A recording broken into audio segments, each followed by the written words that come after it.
Good morning and welcome to today's video. So I recently put a suspension fork on my titanium gravel bike, and so that begs the question, does that make it a hardtail? Am I actually riding a hardtail now? Or more specifically, am I riding a drop bar hardtail right now? And so today we're gonna find out. Let's go!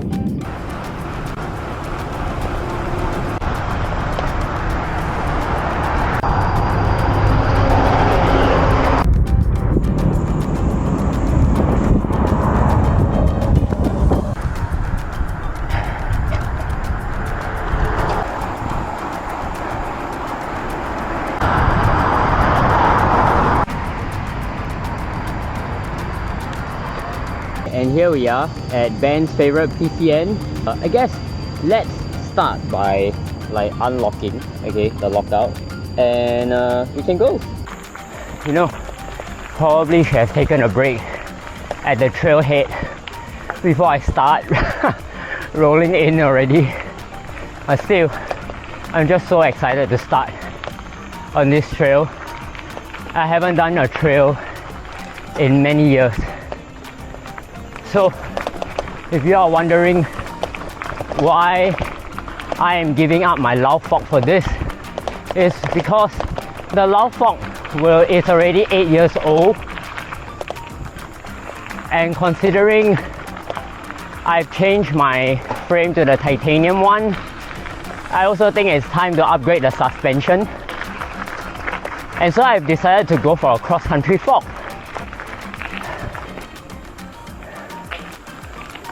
Now, many of you might not know this, but if the word gravel is attached to a certain product, oh look at that, it will be more expensive. Okay, now can I roll over this? I can, there you go. And then, so if I were to get a gravel fork with 30 or 40 millimeters of travel, it will cost a lot more than a cross-country fork. And for a cross-country fork, wow, this is loose, very loose. For a cross-country fork, there are adjustments that I can make to make it feel like a gravel fork, whereas not the other way around. I cannot extend the travel of a gravel fork. And so, considering price-wise, adjustment-wise, I think this is a more worth investment compared to a gravel fork.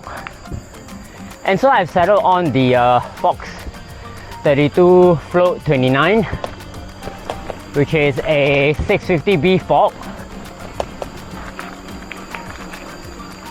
because I predominantly like to ride a 650B wheel set. And of course, this is not the first time I'm on this trail. We've done this trail before, and I can definitely see why Ben calls this a PCN, because it's very paved until the second half of it. Let's look at the map and see that we don't get lost. I mean, it's kind of a one-way until somewhere midpoint. Then there's a fork or something.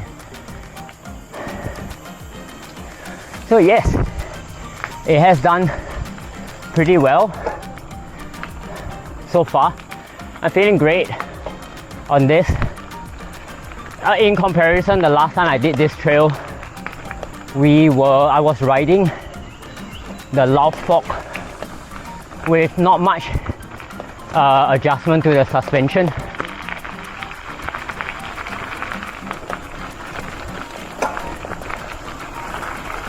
Also, you know, in terms of adjustability, you can adjust the fork to either ride style, oh, this is very loose, or rider's weight. And so yes, I am about 48 kilo. However, I also like to ride with a handlebar bag, as you can see with my empty rack today. So I've adjusted the suspension to accommodate for that.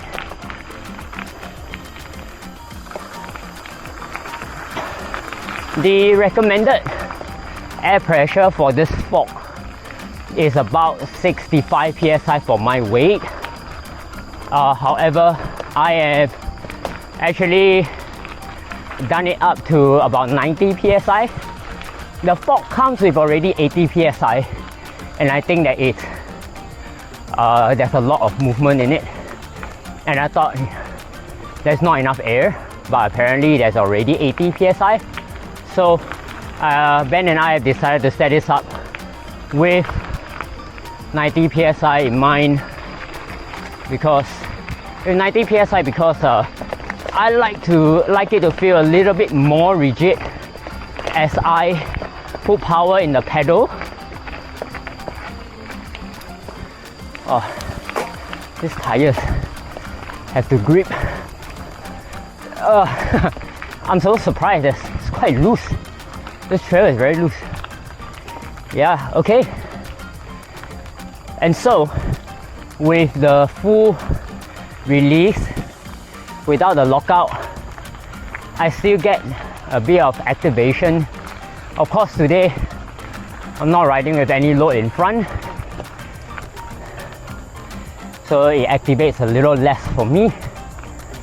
You know what? I'm still quite happy with it. You know, the main idea is to have a bike and I can start my adventure from home instead of riding a full hardtail. Wow, because a hardtail feels like such a dread if I have to ride it for a very long time. Alright, here we go.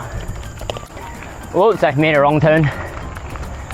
So I would like to ride something with a little bit more like a endurance bike, endurance road geometry, because with the full lockout I'm able to kind of ride it very close to a road bike and get myself the distance that I have to. Well, because in Singapore, if I want to ride to a trail, it's at least a 20-minute or an hour ride away, and I would have spent a lot of that energy on riding even before I hit the trail. So that's why I really want a bike that can kind of be in the middle of both. It doesn't need to be the best at all the mountain bike trails, but simple and easy enough for this. That'll be great.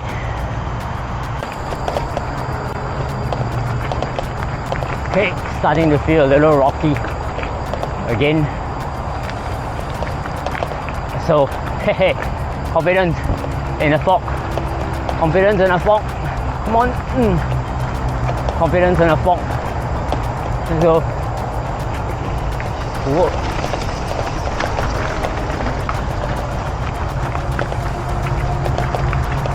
And I must say that my line choice is sometimes not the best. Alright, there you go. I'm so not confident on travel. I have to do this more often. There you go. Yeah, I'm so not confident on the trails. I have to do this like a lot more often, man. Whoa. There you go. Okay. Clear. Aha, there's a fog now. I've seen those mountain bikers go down really quickly already. So with this setup, I don't think I'm able to get my weight off the bike as far back as I would like to.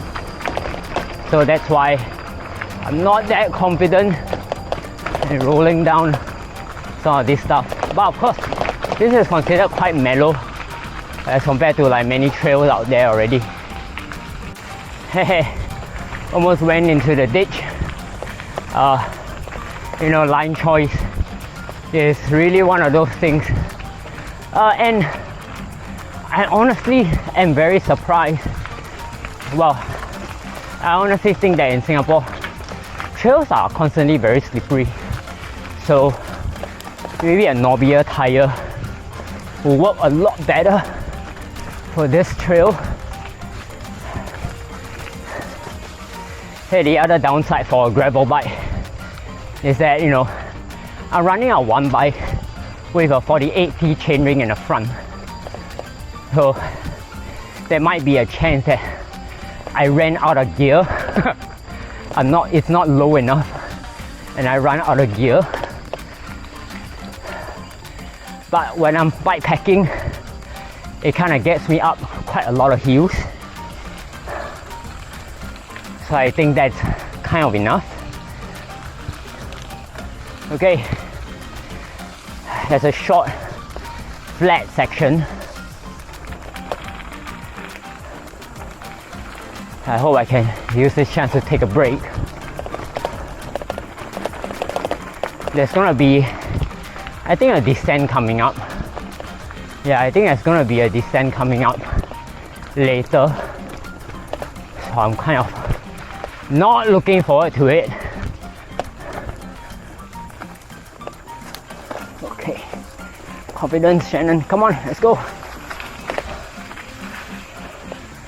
All right. So once again, T15 trail, very loose stuff. Loose over kind of paved road. So knobby tires. Knobby tires, not gonna lie. Kind of miss those from my mountain bike days right now. You know, coming to a trail on a weekday is very rewarding.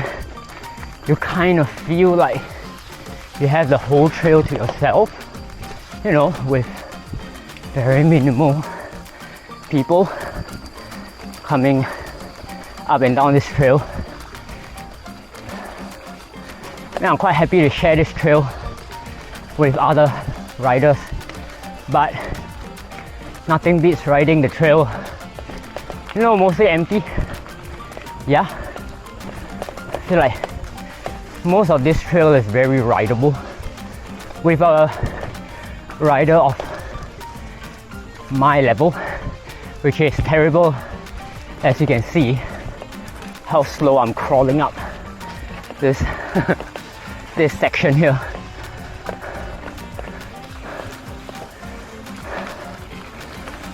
Although Ben doesn't call it a trail, he calls it a PCN.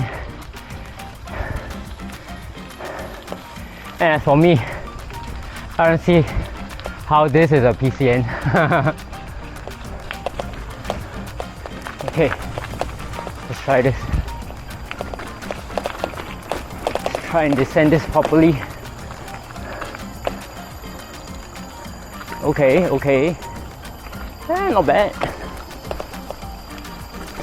I remember this.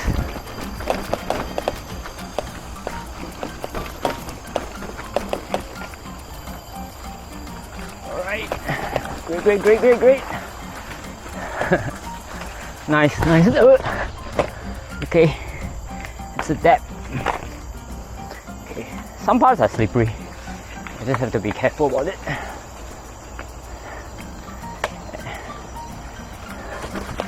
Right, most of the time, sometimes like you're riding with too high PSI in your tires, you'll be bouncing all over the place also.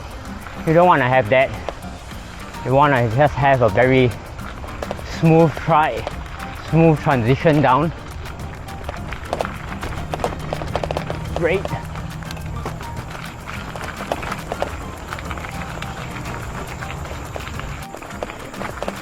Okay.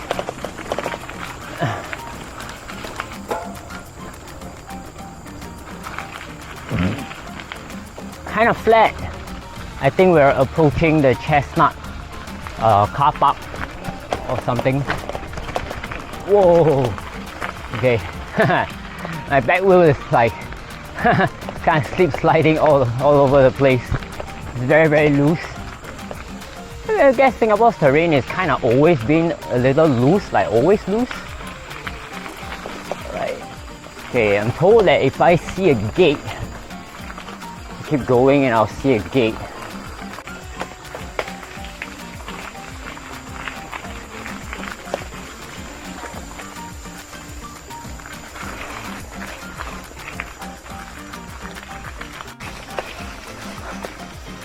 Okay, please give me enough traction.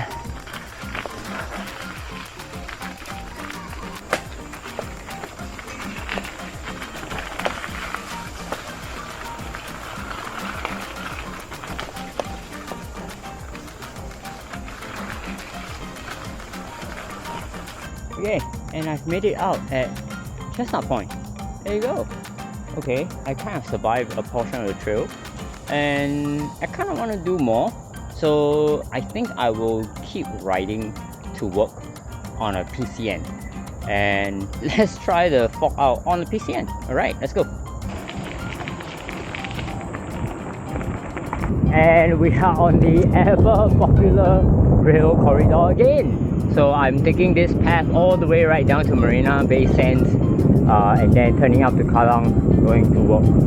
So let's just try how the fog looks on a PCN like this. Oh, the weather is super good and the whole PCN is very empty. Yay! I think that just now at the trail, if I could slow down the rebound of the fog, I might have felt a lot better. And like what Ben has mentioned, I should be riding with lesser air pressure in the fog for a trail, for off-road.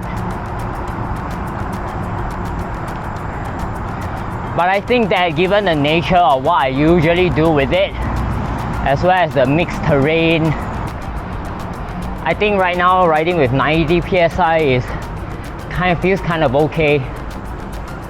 I might drop it back down to 80 psi for good measure. Overall, I can feel the suspension activating throughout today's whole ride. As compared to the loud fog that kind of remains pretty rigid because there's no adjustments to the rebound and the dampening. It's just one mode lah. Of course, that frame and that fog is not made for mountain biking and trails, or rather it's made for some light trails, so no adjustments are needed for those. Choose your fog wisely if you ask me. Or you can just be like a regular person and ride with the rigid fog like most gravel bikes. Hey, and you can be underbike basically.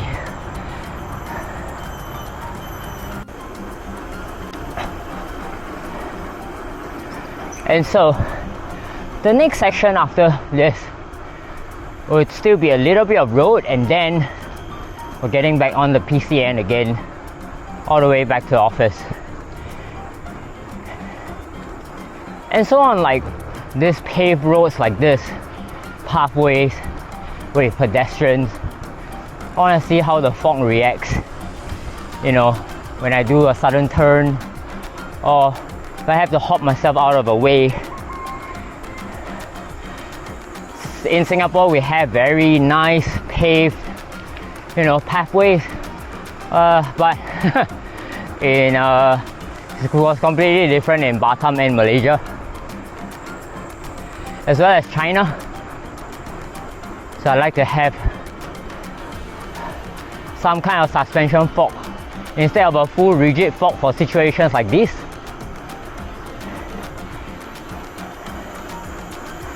But if I ride with 65 psi, I feel like the fog is moving a little too much. And so as of now, I'm riding without the lockout. just to give a feel for when I put down power. So far it's doing pretty well. I can feel the pedal efficiency change a little bit, but it's not all too bad. But it's not all too bad. I quite enjoy this fork so far. So fast, we're going to come to the end of the trail already. And the part that's closer to Tanjong Pagar, there's quite a bit of construction going on.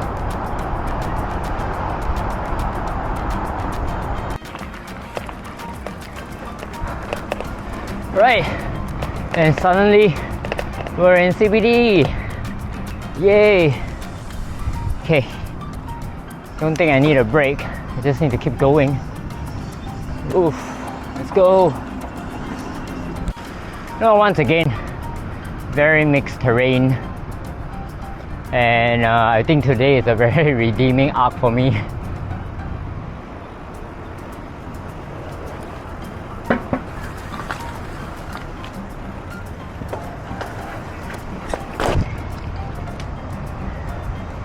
Yay!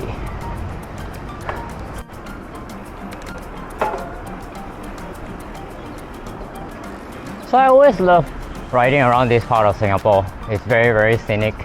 It's very nice, especially on a weekday where it's very quiet. All these old houses, shop houses here. Super nice. But I do wish that there is some kind of cycle pathway around instead of just being on the road. Alright, so this portion riding around CBD is going to be hard packed tarmac. So I'm going to lock out my fork and see how we go.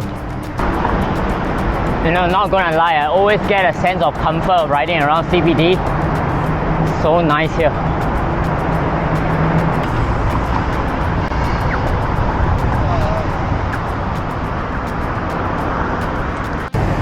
It is lunchtime.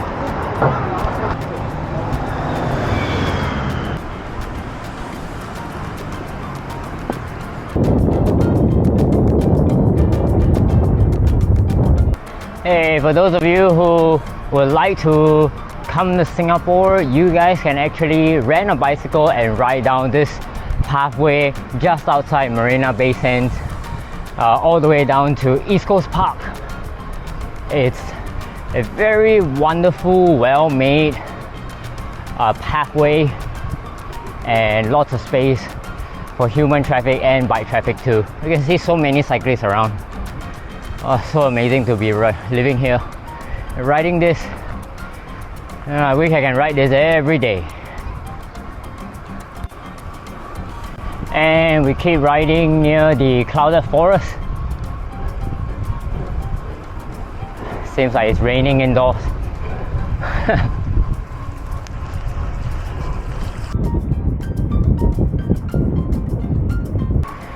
So we are about 1 to 2 kilometers away from stadium or the mall that's like next to it called Kallang Wave.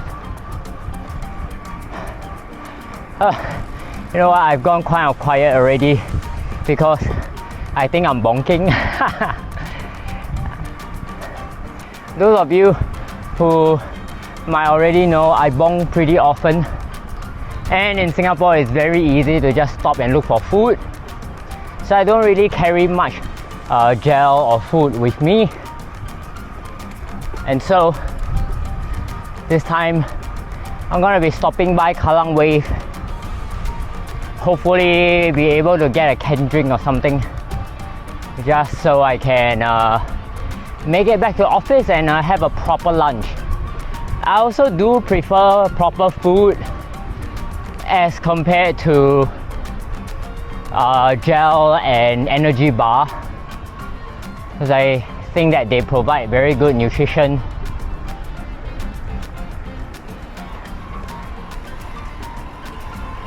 As compared to gel and energy bar that just gives you a very short boost and it's mostly sugar. I mean, doing exercise like this, I need quite a bit of sugar. But I also prefer to have salt intake as well as other stuff from regular food. Let's see if I can shortcut my way to stadium. We can see it already, it's right over there. You can see it already, it's right over there.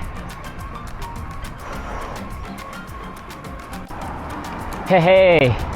Alright, back on the familiar Kallang PCN again.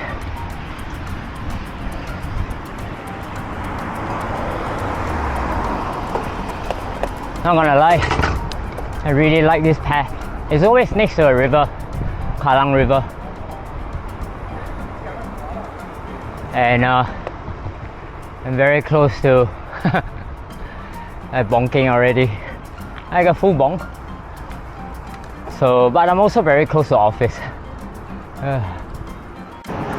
Okay, I lied. I don't think I can make it without eating anything. So I know it's like another 3 more kilometers to the workshop, but hey, you know what? I got myself a drink and some pancake to go.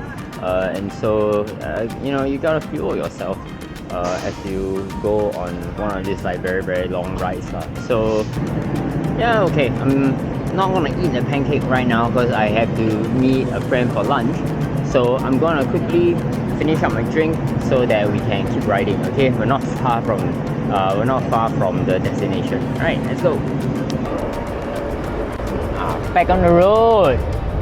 Okay, last 3 kilometers. Last 3 kilometers already.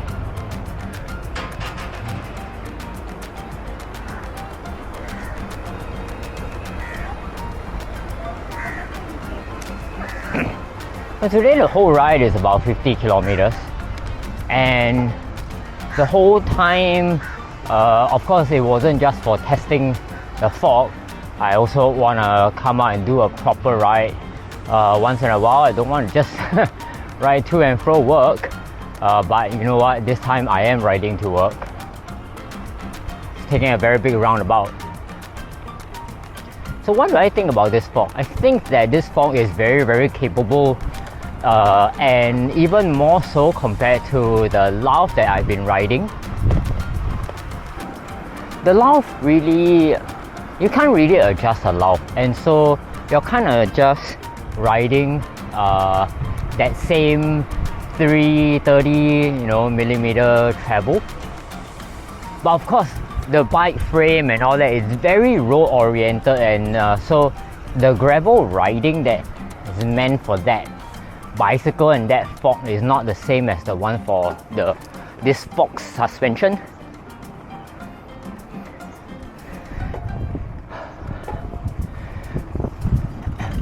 Whereas I feel like the fork suspension definitely can do a lot more, and as I load a lot more things on the bicycle, I can also actually adjust the compression and the rebound, which is something that I really appreciate.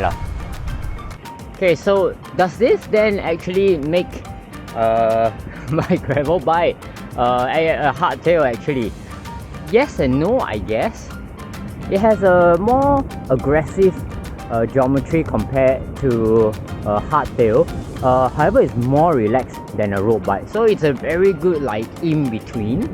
Yes, in a sense, I can tune my fork now for different kind of stuff, like mountain bike trails, as well as on I can lock it out for road riding. Yes, you can do it on a hardtail, so which is, it kind of mimics a hardtail, but because of my drop bars, right, my weight is very far forward, and instead of it being like a little bit far back.